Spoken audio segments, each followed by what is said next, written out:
The Foreseen arcade. Active. You might have heard the news by now that Sony has just finished their progress of completely pulling out of the Russian market.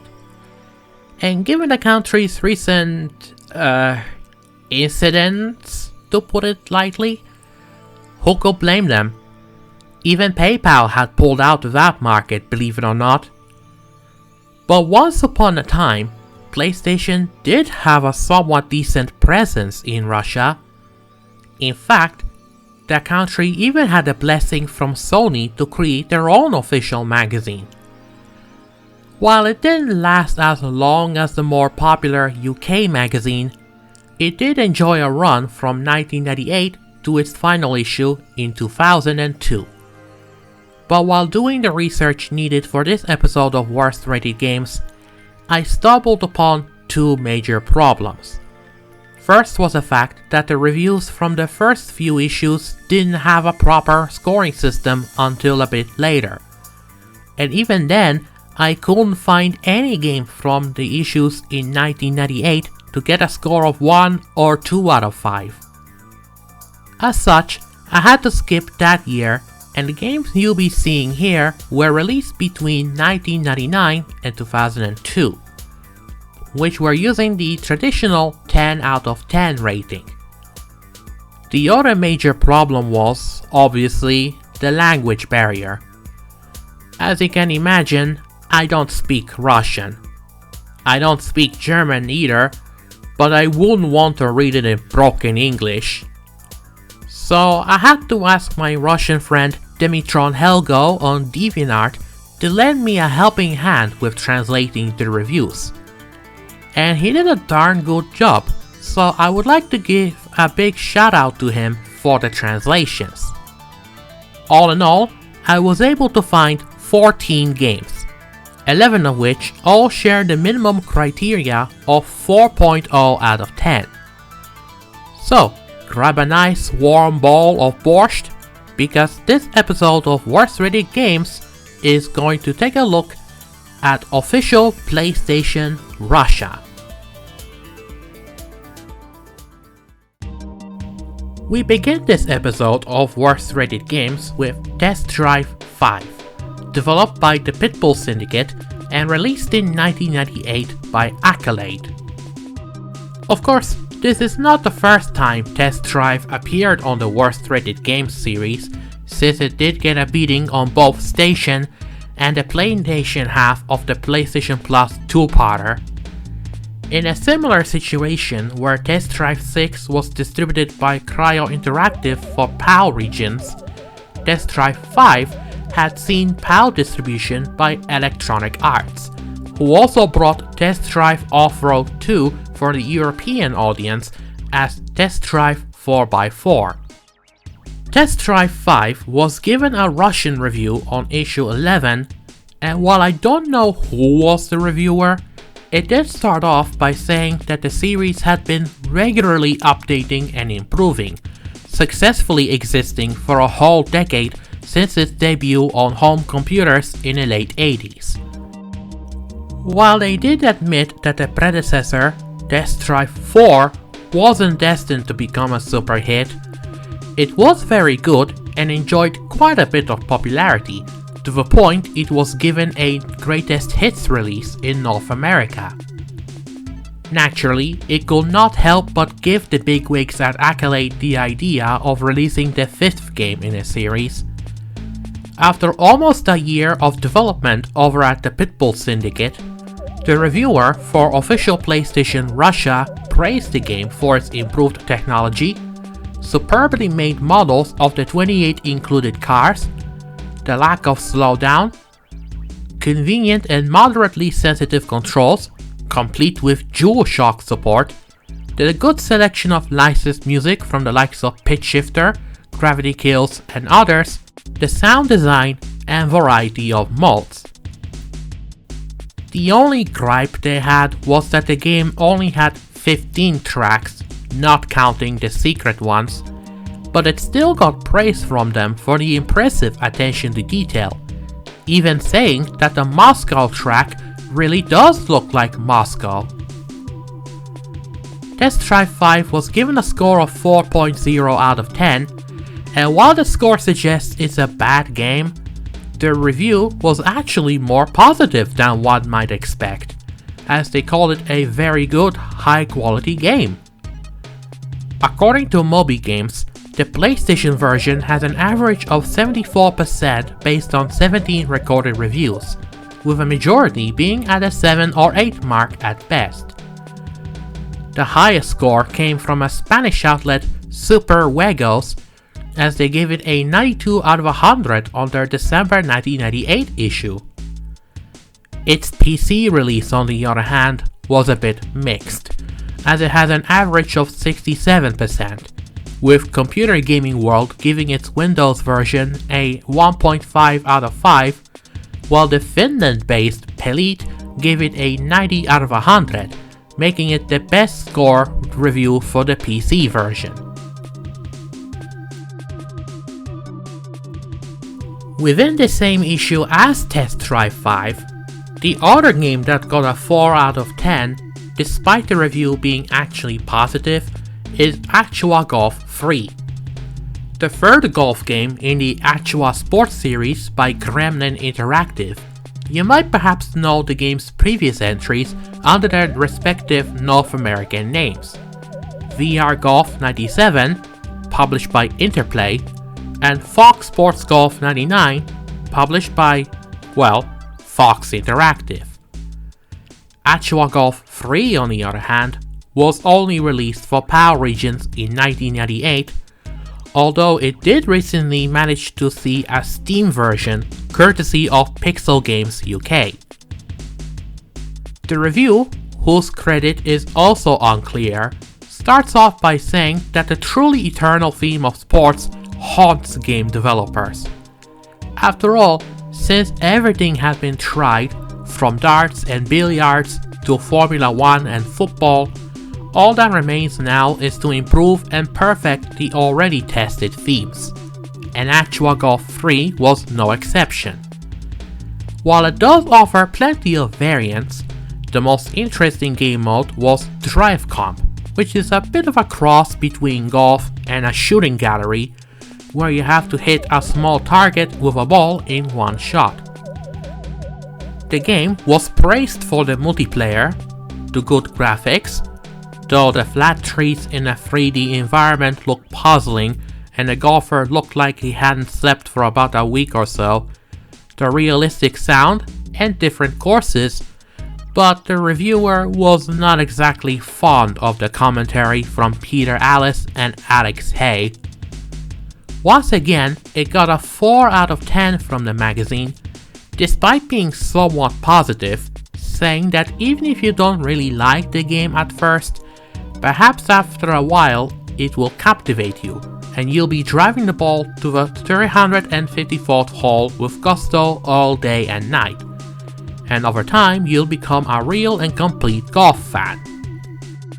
Over at Moby Games, the game has an average of 76% based on 10 recorded ratings, with Absolute PlayStation giving it a 91 out of 100, who concluded that if Actua Golf was a par and the sequel a birdie, then Actua Golf 3 was definitely an eagle. The weakest score came from CVG, or Computer and Video Games, who gave it a 5 out of 10. Okay, so now we get to the games that have proper negative reviews, starting with Monkey Hero, which you might have already seen me cover on the first half of the PlayStation Plus two-parter. As the only original game by Blam, it's not hard to see why it got a mediocre reception, as it has an average of 57% on Moby Games based on 12 ratings. PlayStation Plus gave it a score of 35%, though IGN's score was arguably much worse, as they gave it a 3 out of 10, while GameSpot gave it a similarly poor score of 36%, with their summary saying that however it happened, Blam's pure intentions went chaotically awry, resulting in one of the worst PlayStation games in recent memory. Official PlayStation Russia's review from issue 14 certainly didn't help Monkey Hero's case. Intended to combine all the best elements of action, adventure, and RPG games, Monkey Hero not only failed to live up to expectations, but is clearly vying for a place in the top 10 most unsuccessful games of 1999. And truth be told, it all started so well.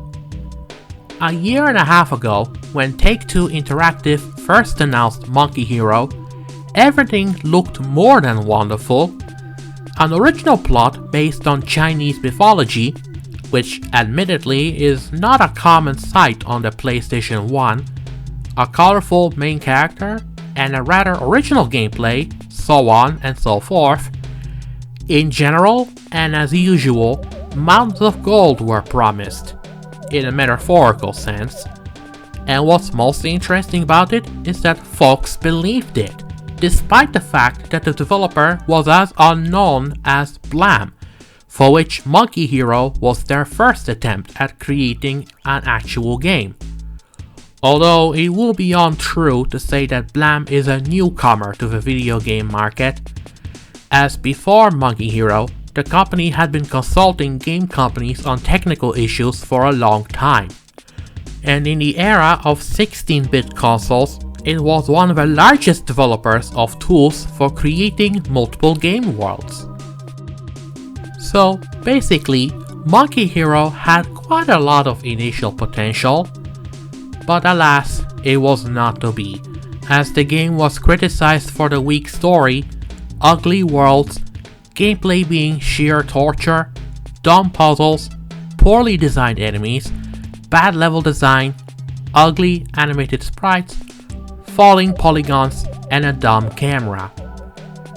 The only praise it got was for the sound design that brought back nostalgic memories of the 16-bit era, and the excessive simplicity of the dialogue made the game more accessible to the Russian-speaking players. But even then, they gave it a 4.0 out of 10, recommending that you'd get Professor Musashi instead, or just play through Alundra again. Global Domination is one of those obscure Psygnosis titles that was only released in PAL regions as far as the PlayStation is concerned. Originally released for PC and ported to the PlayStation the following year, Global Domination is an action-paced strategical war game that is based on a fictional game James Bond plays against Maximilian Largo in the 1983 film Never Say Never Again. The elements of this game are combined with the classical board game of Risk, and each of the 20 missions begin with a full video briefing. After that, you are presented with a spinning hologram globe representing the Earth. The world is divided into different countries, similar to Risk, and it is your job to defend your country from incoming attacks and strike against enemies. The game was probably better known on PC, which explains why only 4 reviews of the PlayStation release have been archived on Moby Games, all of them coming from German publications. While it had mostly positive reviews, usually within the 70 to 66 area, this might be the only Russian review for the PlayStation version of Global Domination when it was covered on issue 16. Generally speaking, the reviewer had a very good attitude towards Psygnosis titles for their excellent playability, but in this case they were simply shocked by what they saw. Not from joy, but rather from the deepest disappointment. First things first, the game was conceived as a mix of arcade and strategy. In principle, the idea was good, to start a war on a global scale using a large number of weapons, but apparently the guys from Psygnosis had their own view on the implementation of such a mix.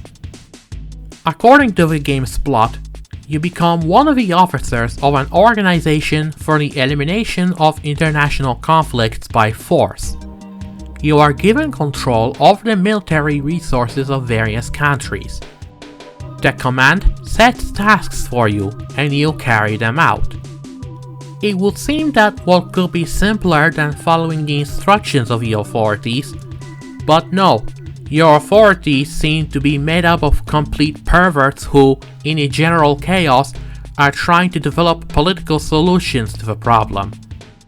As a result, tasks appear to defend one of the countries from an aggressor without the possibility of attacking this very aggressor in the first place. One problem with the game was that the interface was the opposite of intuitive, as all sorts of icons and symbols in the tactical zoom mode are somewhat confusing.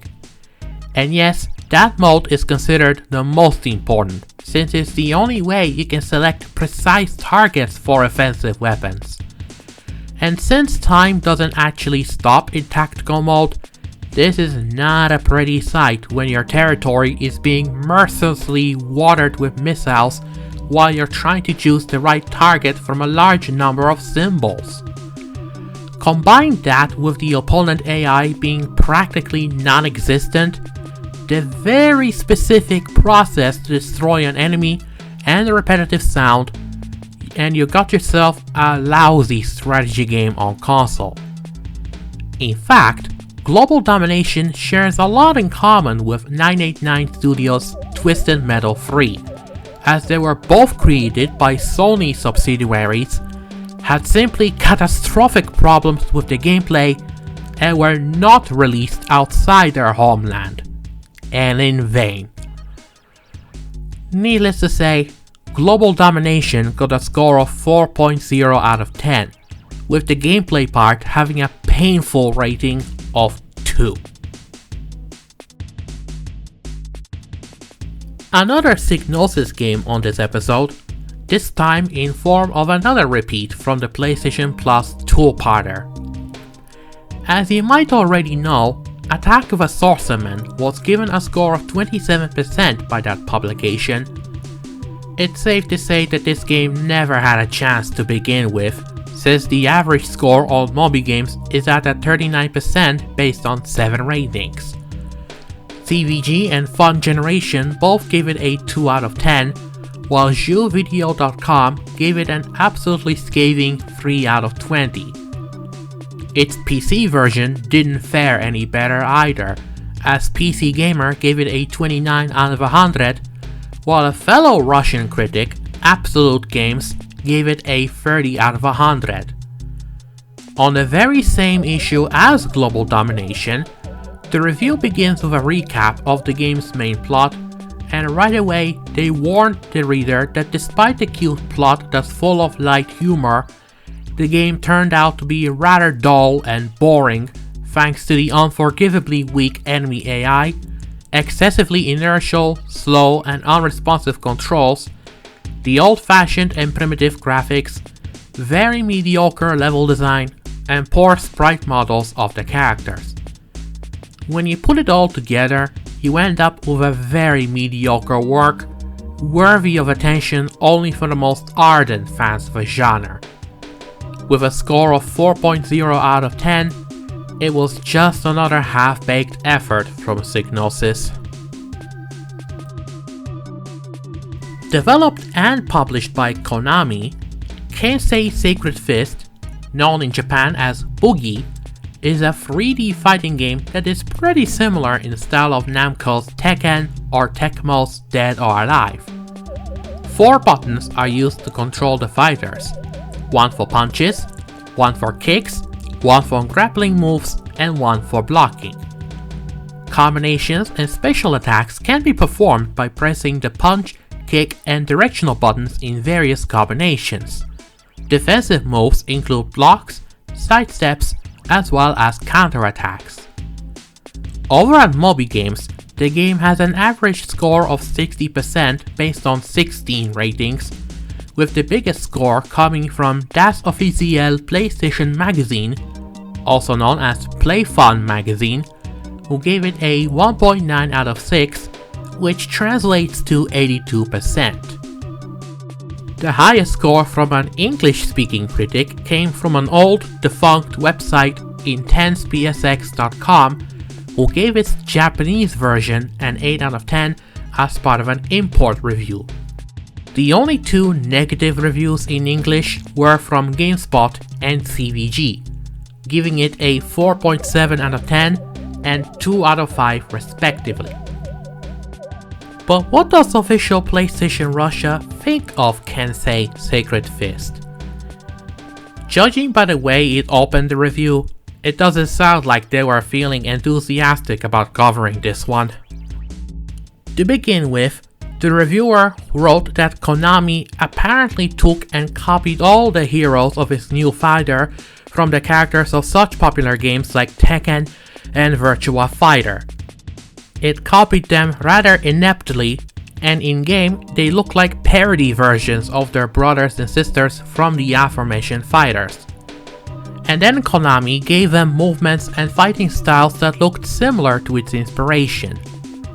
In other words, in Kensei, you can see how difficult it is to get along in one fight with Tekken's combos, Virtua Fighter's basic gameplay, Double Number One's grappling system, and Dead or Alive's interception system. It felt like the developers at Konami's Tokyo studio got a real, indigestible mess instead of a combat system. According to the author, the character models in Kensei were too primitive, their movements look lifeless, and the graphics suffer from a complete lack of any detail. And it was shocking, since the original Tekken, which was released in the 4th month of PlayStation's life, looks and moves no worse than Kensei, which arrived on store shelves 5 years later. In the end, Kensei got a score of 4.0 out of 10, with the editor's words saying that the idea of combining all the best games in one has proven its complete failure in its product, which Konami learned the hard way when they released a frankly unfinished game to somehow recoup its costs. For issue 21, it looks like we have another repeat, and this time being for a game that I have previously covered on the new PlayStation episode. If you have seen that episode, you might be familiar with Appaloosa's ill-conceived PlayStation port of a Nintendo 64 game. And as we already know, this was one of the 3 South Park games that Acclaim published during the show's early days, with the other 2 games being South Park Rally and South Park Chef's Love Shack. Official PlayStation Russia was one of the first to try this one, which left them with such a bad impression that you can't force anyone to try the rest with any honey gingerbread. While they did like the creative weapons in the game, they were not so happy with the gameplay, the humor, the graphics, the pre-rendered FMVs being literally poorly done captures of the cutscenes from the Nintendo 64 version, the sound, and its multiplayer mode. The review compared this game to Parappa the Rapper, which they described it as a colorful, cheerful, and too original game that was supposed to show people how to make an interactive cartoon. It certainly had several shortcomings, but still manages to evoke a ton of positive emotions, which is more than one can say about South Park. Needless to say, South Park got a score of 4.0 out of 10, with the author calling it a dinosaur from the NES era, miraculously hatched at the beginning of a new millennium, meaning it was ugly to the point of impudent design, bad sound, and incomprehensible levels.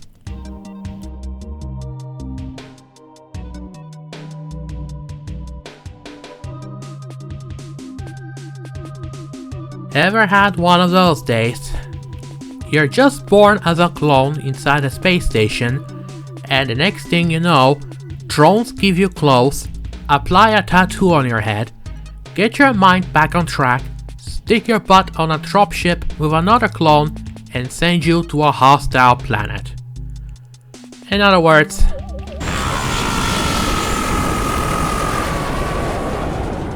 a typical Monday.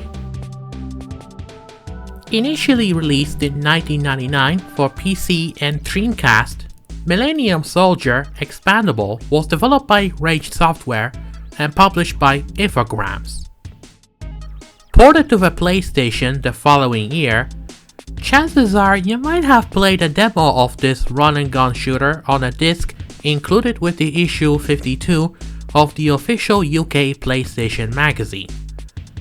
While the PlayStation port was met with decent reviews, with the exception of Player 1 who gave it a 35 out of 100, official PlayStation Russia gave it a bit of a nasty beating on issue 23. The review was written in a way it was talking directly to the reader, as if the author was trying to write a message or talking like a drill instructor.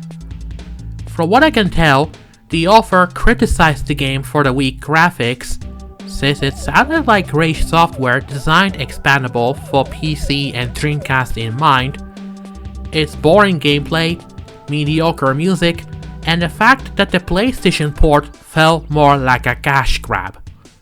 This translated bit in particular showed some insight on what the same author had to go through before encountering Expendable. In conclusion, a grenade flies at the developers. The author has repeatedly scolded Acclaim for the mutilated Shadow Man.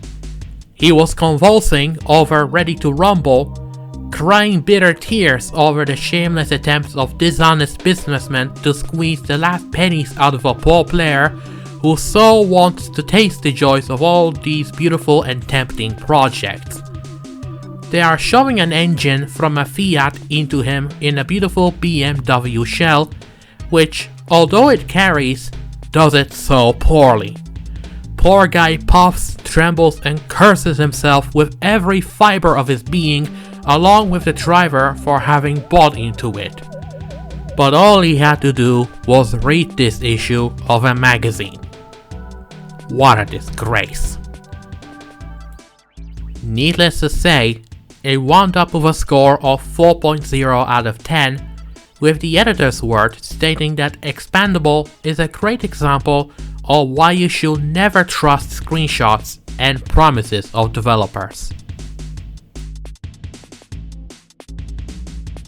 For our next game, we head to the beach with Gary Lopez Surf Riders, developed by Acot and published by KSS. Originally released in Japan as Max Surfing 2000 in 1999, it saw a worldwide release the following year, with Ubisoft, under license by Sunsoft, handling the publishing duties for the PAL and North American versions. Reviewed on issue 31, it starts off by saying that despite being quite popular among the advanced youth, having a well-served status as an extreme sport, surfing is not as popular with game developers for some reason. While not the first standalone surfing game as a whole, Surf Riders was the first swallow of a genre on the PlayStation in Europe, and therefore is completely unique. At least you will not find a second surfing sim in 2000. Everything about Surf Riders is apparently real, being real surfboards from famous manufacturers, from Gary Lopez to Town and Country, while the in-game time is measured by official G-Shock chronometers. Though I am pretty sure that real surfers will not be bothering to play this one. While it was inevitable that certain mistakes and hiccups will happen when making this game, being that a surfing game on PlayStation was quite unheard of, the controls were Surf Riders' Achilles heel, since they were anything but intuitive. And it seems the author of the review had the same problem as I had while I did the footage, as the hapless surfer went off the edge of a screen many times without ever getting to his feet.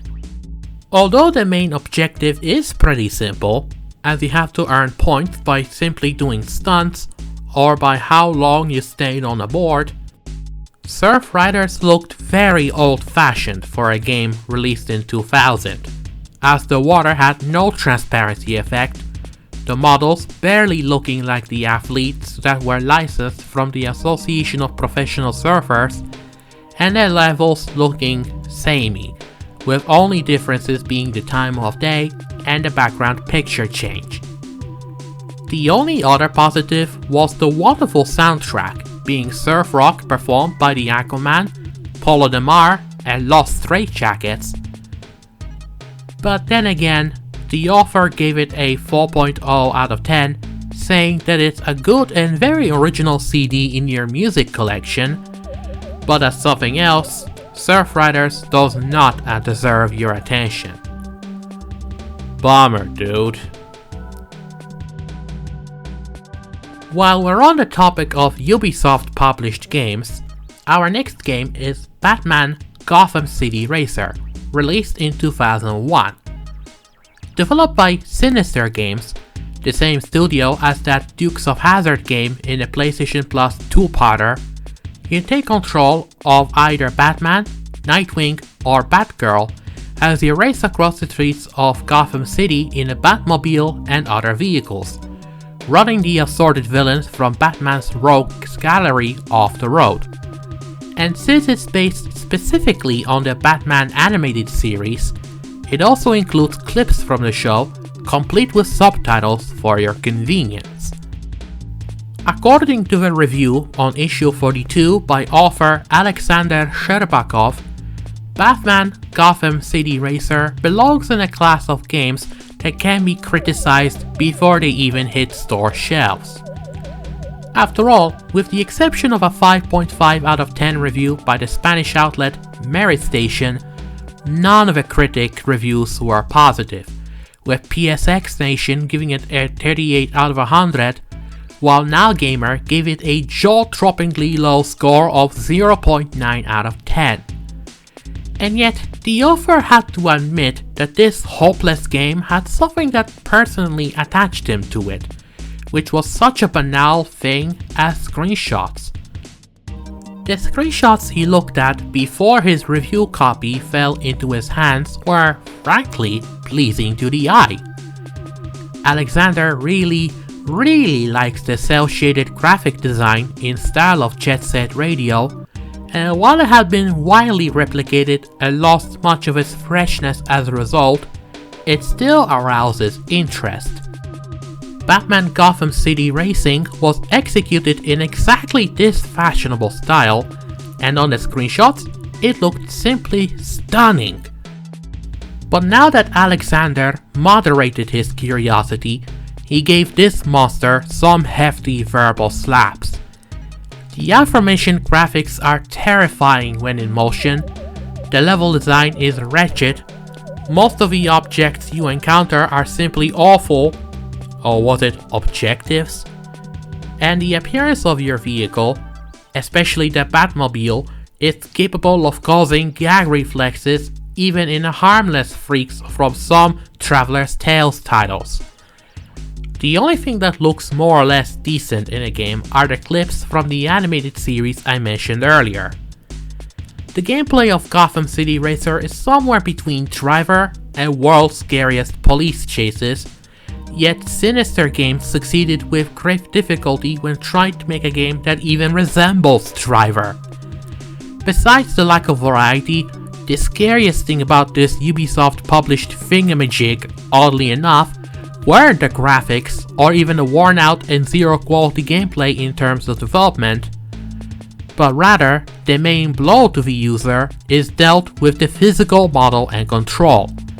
The vehicles are controlled in such a way that there is a feeling that we are driving on ice, even on bald tires, and the car jumps so much that it's impossible to turn off the lights.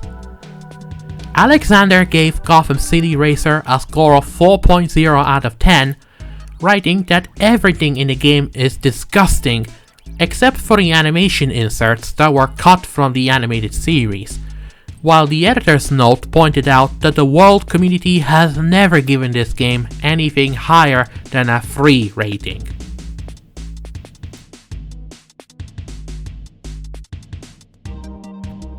As our last 4.0 rating on this video, next is E.T. the Extra-Terrestrial Interplanetary Mission, released in 2001 by New Kid Co.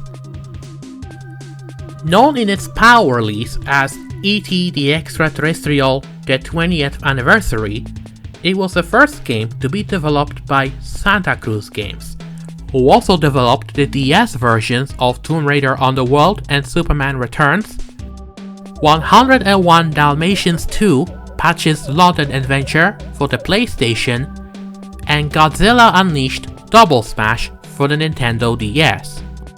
Santa Cruz Games also did some helpful assistance with the work on City of Villains by Cryptic Studios and Wakeboarding Unleashed by Shaba Games.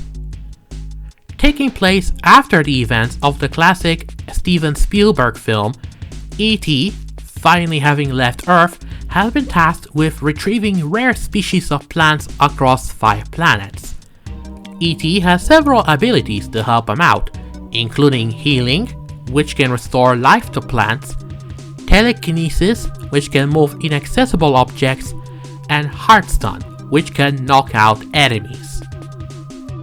On Moby Games, 13 critic reviews were archived, with the ratings being split between the PlayStation version and a later PC release by Digital Eclipse and Lexis Numérique. The PlayStation version had an average of 49%, and while it's not as bad as the ill-conceived 2600 game, it was generally considered to be mediocre at best. Reviewed on issue 49 by the hilariously named MacFank, it understandably didn't impress the folks at official PlayStation Russia. There is an opinion that the best games for a console are released at the end of its commercial life. In principle, this is true, but along with them, the market is literally flooded with a wave of projects that cannot even be called games. In the case of the original PlayStation, on one hand you have Sheep, Dog and Wolf, Alone in the Dark, The New Nightmare, Fear Effect 2, Retro Helix, and Siphon Filter 3 as examples of brilliant games that came out on a console's twilight years, at least in 2001. And even games that came out in 2002 had decent offerings, including Firebugs, Digimon World 3, Capcom vs SNK Pro, Atari Anniversary Edition Redux, Klonoa Beach Volleyball, and Stuart Little 2. On the other hand, those twilight years also had poorly received games that prove how little energy or thought was being put into by publishers and developers by that point. E.T. the Extra-Terrestrial, the Interplanetary Mission, was one of those games to prove Mac's point. As we all know, the original 1982 film was nominated in many categories, received a considerable number of awards for special effects and music, and became a milestone in the career of Steven Spielberg. The folks at New Kid Co., who published this game, also set a kind of record, just not a good one. He wrote that if there was a chart of the worst PS1 games, this one will hold a solid position there. When describing the graphics, he wrote that a brown cabinet with a neatly placed table lamp together form the in-game model of E.T., while the isometric landscape is filled with parts of a preschooler's construction set. While he was glad there was no music, the sound effects were also criticized, from non-stop bird chirping to a heart-rending groan of the titular alien when he picks up an object. His review also raises a logical question. How was it possible to make such a game in the first place? After all, E.T. was one of the first major financial failures in gaming history. So much so, Atari had to bury plenty of unsold and unsellable copies of that and other 2600 games in the desert. Since then, the license for games based on the famous film had been given away almost for free, but it seems that some dark fate hangs over this name. It wound up with a score of 4.0 out of 10, with the summary saying that it's a game that is miserable in every way, from graphics and sound to gameplay.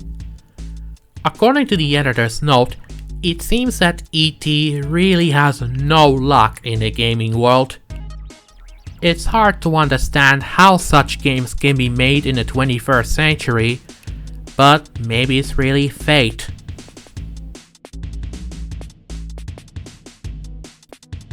When it comes to animation licenses, anyone who grew up with the PlayStation since the original console will definitely know that Disney had their fair share of games for it. While Hercules in particular was definitely nostalgic, helped by sharing a spot with Oddworld Abe's Odyssey, Kurushi/Intelligent Cube, and Rage Racer on Demo 1, it was clear that Pixar and PlayStation went together like peanut butter and jelly. First released on PlayStation in 1998, A Bug's Life is based on Pixar's second film.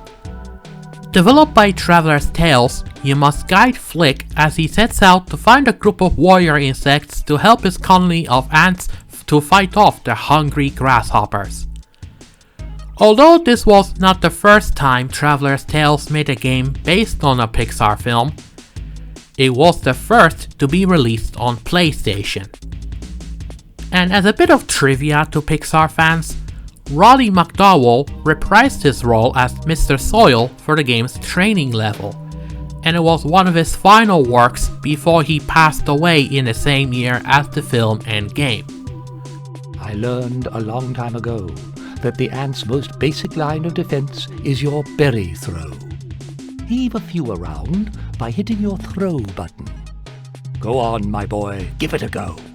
And although this did get a PS1 Classics release for the PS3, PSP, PlayStation Vita, and even Xperia phones in 2010 and 2012 respectively, it's one of the Pixar titles that Disney has yet to bring to the PlayStation Plus Premium Classics catalog, with trophy support and all. Anyway, the PlayStation version has an average score of 65% on mobile games based on 23 ratings. While it generally had positive scores, with most in the 7 or 8 out of 10 area, to the point of even receiving a platinum release, those that are in a 50% zone or lower suggest that Traveler's Tales was still getting to the grips on making 3D games, especially since the only 3D game they made prior to A Bug's Life was Rascal. Official PlayStation Russia, on the other hand, was one of those that had been very critical of this game when A Bug's Life was reviewed on issue 13, to the point that on the game's info box, their alternative would be literally anything else. So when they say anything, are they saying that the likes of Bubsy 3D, Criticom, The Fifth Element, Pax Corpus, Spice World, or Fantastic Four, among those stinkers, are better alternatives to A Bug's Life? Probably should have been more specific with their definition of anything. At the start of a review, the author wrote that for a long time, it has been customary to treat game projects based on famous films and cartoons with some prejudice and apprehension. Often, the mass player does not understand the reasons for such an attitude towards them, and therefore, time after time, he buys games with the familiar logo of his favorite film for his collection, expecting to get as much pleasure from the gameplay as from watching a chick blockbuster. Developers and publishers, when creating such a product, care only about the profits based on the popularity of a promoted brand. And therefore, the games turn out to be terribly unfinished. It is immediately obvious that the developers and publishers did not even think about the quality of what was being produced, but simply tried to make something that could quickly be slapped with a beautiful and familiar inscription. And since there's a great amount of many unscrupulous gamers around the world, it will not be difficult to blow such a miracle. After giving a quick idea of the film's main plot, the review mentioned that not everyone can complete A Bug's Life, not because of its difficulty, but because people just stop playing such crap as this after 2 minutes, which also happened to be clumsily made. While the graphics are pretty good, the author wrote that the controls and gameplay make you want to take the disc out of a console and send it on a long flight out of a window. With other points of criticism including the scene mechanic and the utterly lame level design, the author mentioned that when they wrote the preview in one of the earlier issues, they decided not to ridicule the unreleased game with the old habit. It even began to seem that Traveler's Tales would eventually come up with something worthwhile, only to be proven wrong when they saw it in action. The author also concluded that such games like A Bug's Life deserve public censor and abuse without missing words, while hoping that someday in the distant future people will finally see that developers and publishers will stop crushing games under a license and will start to actually make them and create them. In the end, A Bug's Life was given a score of 3.5 out of 10, with a summary calling it another disgusting product with a good license, striking in a low quality of gameplay and crooked controls. Why do I get the feeling that Hopper bribed official PlayStation Russia to write a negative review like this? Now, this one is an interesting treat. As for our next entry, we have the only PlayStation 2 game to be featured on this episode. Developed by Digital Integration and published by Titus in 2001, Top Gun Combat Zones is an arcade-style flight simulator based on a classic 1986 film that starred Tom Cruise. On Moby Games, the PlayStation 2 version has an average score of 66% based on 11 recorded ratings, and with the exception of a 4 out of 10 score from a Swedish magazine Powerplay, the game's reception was mostly positive. In fact, most of the weaker scores came from the later Windows and GameCube versions, with the former carrying an average of 54% based on 6 ratings.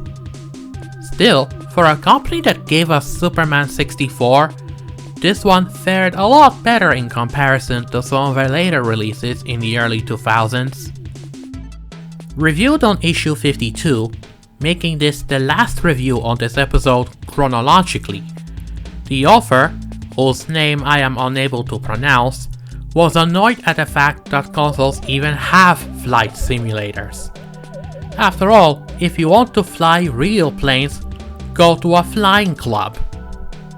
There are things that are hard to call a game, let alone a simulator.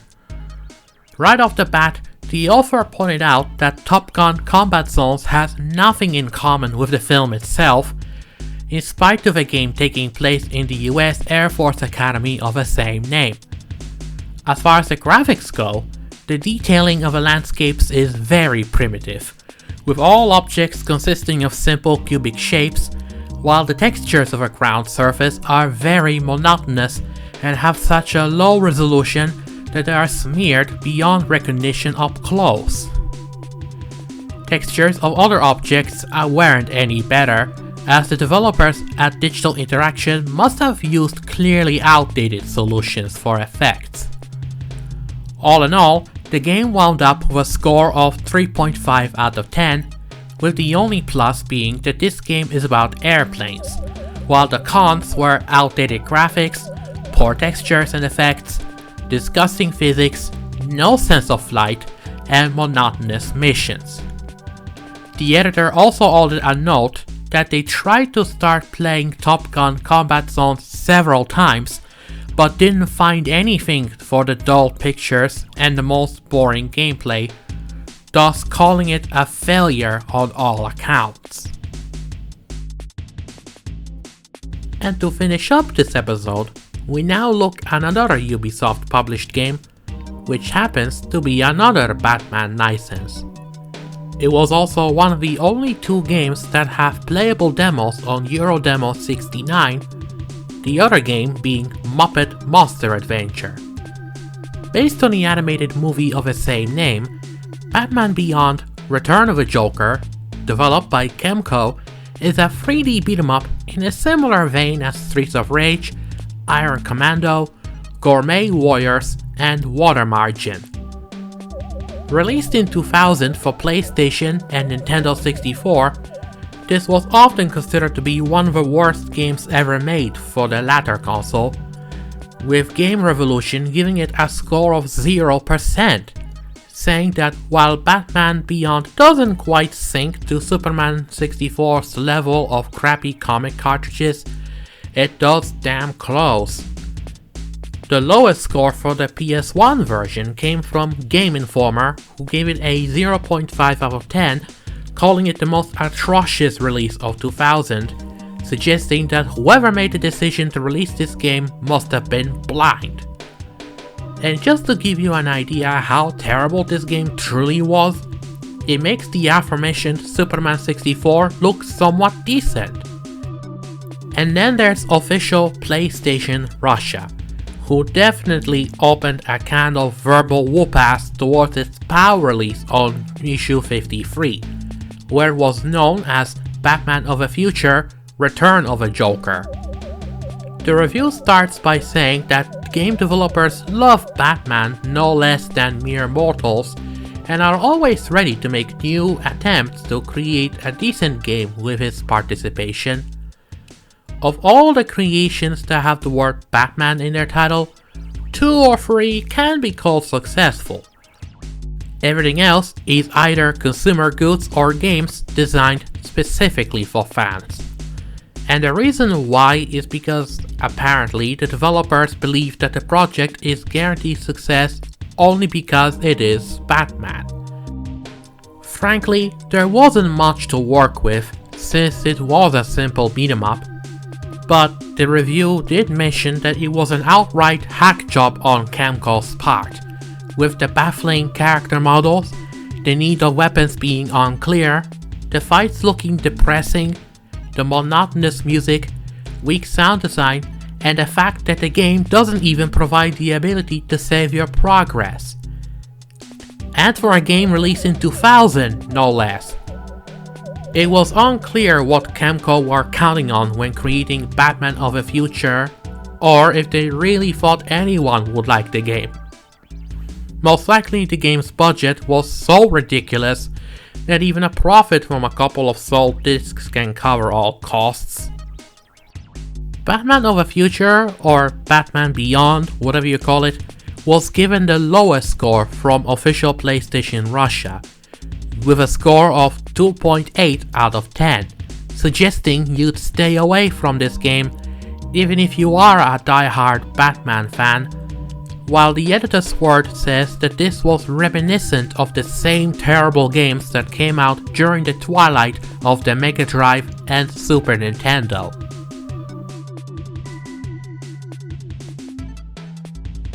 Thank you for sticking with me for the whole video.